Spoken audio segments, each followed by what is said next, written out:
My name is Ryan, and for the longest time my parents made it clear that I was a disappointment.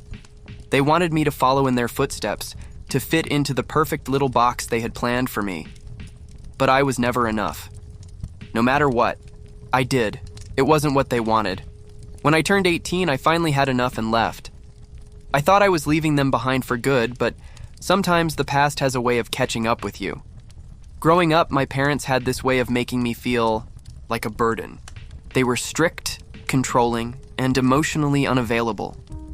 My younger siblings, Emma and Noah, were caught in the same web, but I always felt like I bore the brunt of it.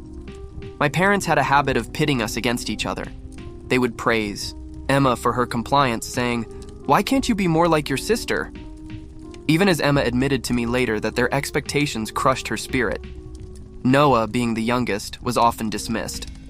If he cried or protested, my father would sneer, "Stop acting like a baby," while my mother would roll her eyes and mutter about how he'd never amount to anything. Me? I'd had enough by the time I hit high school. Every argument, every put down, every "why can't you be more like so-and-so" piled up until I couldn't take it anymore. One Christmas, I saved up to buy everyone thoughtful gifts, hoping to earn some approval. Instead, my father laughed at the cheap trinkets, and my mother pointed out how I'd forgotten to wrap them properly. That was the moment I realized their approval was a mirage. I'd never reach it. When I left, I had nothing. No money, no plan, just the desperate need to escape. I couch surfed, worked odd jobs, and scraped by. It wasn't easy, but every day away from them felt like a small victory. Over time, I found my footing. I landed a decent job in tech, started a side hustle, and eventually built a small startup that took off. By the time I hit my late 20s, I was running a successful business, had a solid group of friends, and was living a life I never thought possible. But there was always this nagging thought in the back of my mind. What about Emma and Noah? Were they okay? Were they still stuck under our parents' thumb? One day, out of the blue, I got a call from Emma. It was the first time I'd heard her voice in years. She sounded hesitant, almost afraid. She told me things had only gotten worse after I left. Our parents had tightened their grip on the household, and Emma felt suffocated. She told me about how they'd forced her to cancel a trip with friends because it didn't align with their values, and how Noah, now a teenager, was punished for staying out past curfew, even though he'd been at a school event. Noah, she said, was starting to rebel, but he didn't have anywhere to turn. Emma begged me to come back and help. At first, I hesitated. I'd worked so hard to leave all that behind. But then I thought about the years I spent wishing someone would step in for me. I couldn't let them down. When I returned to our hometown, it felt like stepping into a time capsule. The house was the same, the neighborhood hadn't changed, and yet everything felt heavier. My parents were shocked to see me. They didn't hide their skepticism, but I could tell there was a flicker of something else in their eyes. Maybe guilt, or maybe just the realization that they couldn't control me anymore. The first thing I did was reconnect with Emma and Noah.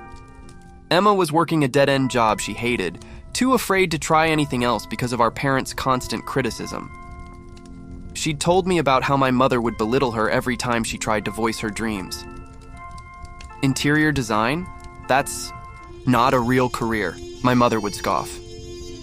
Noah, meanwhile, was angrier than I remembered, lashing out at everyone and everything. He confided that my father had recently destroyed a project he'd been working on for weeks, calling it a waste of time. I could see so much of my younger self in him, and it broke my heart. I told them about my life, about how I'd managed to build something despite everything.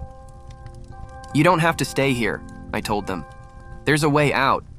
But convincing them wasn't enough. I knew our parents wouldn't let go so easily. They thrived on control, on keeping us under their thumb. So I came up with a plan. Over the next few months, I worked to untangle Emma and Noah from our parents' grasp. I helped Emma apply to colleges and find scholarships, showing her that she had options beyond what she'd been told. She was hesitant at first, worried that she wasn't good enough, but I reminded her of the art projects she used to hide in her closet. Beautiful, intricate pieces that deserved recognition. For Noah, I became the older brother he'd never really had. I took him under my wing, taught him about self-discipline, and helped him channel his anger into something productive. We worked on small tech projects together, and I saw his confidence grow with each success. At the same time, I started to expose our parents' toxic behavior. I began by speaking openly to extended family members, friends, and even the neighbors. I shared stories of their manipulation, their verbal abuse, and the impossible standards they'd held us to. At first, people were hesitant to believe me. My parents had spent years cultivating an image of the perfect family. But as Emma and Noah began to share their experiences, the facade started to crack. Our relatives began to distance themselves, unwilling to support such behavior. The neighbors, once charmed by my parents' outward appearances, started to notice the inconsistencies in their actions and the tension in our home. The final piece of the plan was financial independence. I used my resources to set Emma and Noah up for success. I helped Emma secure a spot at a university far from home, covering what the scholarships didn't. For Noah, I funded extracurricular programs and got him into a mentorship initiative to help him build a future outside of our parents' toxic influence. As the truth about my parents' behavior spread, it began to affect their standing in the community. Invitations to social gatherings dwindled. Friends stopped calling. Even their closest allies began to question their integrity. My father, who had built a reputation as a hardworking manager, found his professional life unraveling. His controlling tendencies and inability to collaborate came to light when one of his employees filed a formal complaint. An internal investigation revealed years of toxic leadership leading to his dismissal. My mother, who had relied heavily on her social circle for validation, found herself increasingly isolated. Her judgmental attitude and constant gossiping made her unwelcome even among her old friends. The day Emma left for college was one of the most emotional moments of my life. She hugged me tightly, tears streaming down her face. "I couldn't have done this without you," she said. Noah, too, began to thrive in ways I hadn't imagined. He started excelling in school, even picking up an interest in coding, something I'd never expected but was thrilled to see. As for our parents, they were left to reckon with the emptiness they'd created. Without us to control, their world seemed to shrink. They tried to guilt me, of course, but it didn't work. I'd built a life they couldn't touch, and I'd helped Emma and Noah do the same. But karma has a funny way of working its magic. Over time, their reputation in the community began to crumble. The neighbors, once charmed by their outward appearances, started to see the cracks. Stories of their harsh treatment and controlling nature began to spread, fueled by their own bitterness and inability to hide their true selves. Friends drifted away, unwilling to deal with their negativity. Even distant relatives stopped calling. They became isolated, prisoners of the toxic environment they'd created. My father's downfall at work was a slow, inevitable process. He had a history of micromanaging and clashing with colleagues, but things escalated when his behavior caught the attention of his superiors. He alienated his team with his controlling tendencies, dismissing their ideas and taking credit for their successes. When one of his most competent employees finally filed a formal complaint, the company launched an investigation. Emails, testimonies, and years of resentment came to light. My father's dismissal wasn't just a termination, it was a public spectacle that left his reputation in ruins. He struggled to find another job as word of his behavior followed, him in the industry. My mother didn't fare much better. Her once flawless social circle began to disintegrate as her friends grew tired of her constant complaints and judgmental attitude. She tried hosting gatherings to maintain her image, but fewer and fewer people showed up. Eventually, the invitations stopped altogether. Even family members who had once tolerated her for the sake of keeping the peace began to distance themselves. She became bitter and resentful, lashing out at anyone who dared to confront her. Their attempts to reach out to Emma and Noah were met with polite but firm boundaries. Emma, thriving at university, refused to let their negativity derail her progress. Noah, now immersed in his mentorship program, didn't even entertain their guilt trips. As for me, I kept my distance, only engaging when absolutely necessary.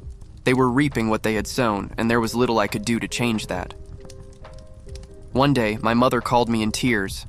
She tried to apologize, but it felt hollow, like she was more upset about her own loneliness than the pain she'd caused. I told her the truth, that forgiveness might come in time, but trust would take much longer. You need to take responsibility for what you've done, I said. And that starts with acknowledging the hurt you've caused. Meanwhile, Emma and Noah continued to thrive. Emma's university experience transformed her into a confident, ambitious woman. She began designing community spaces and even won an award for one of her projects. Noah, with his mentor's guidance, developed a passion for robotics and earned a scholarship to a prestigious program. Despite their success, they occasionally checked in on our parents, more out of obligation than affection. Each visit was brief, a stark reminder of how far they'd come and how stuck our parents remained. Looking back, it's bittersweet. I wish things could have been different, that our parents could have been the supportive, loving people we needed. But sometimes the only way to heal is to walk away and build something better. And that's exactly what we did. Our parents' worlds shrank while ours expanded, filled with possibility, growth, and a freedom they could never take away.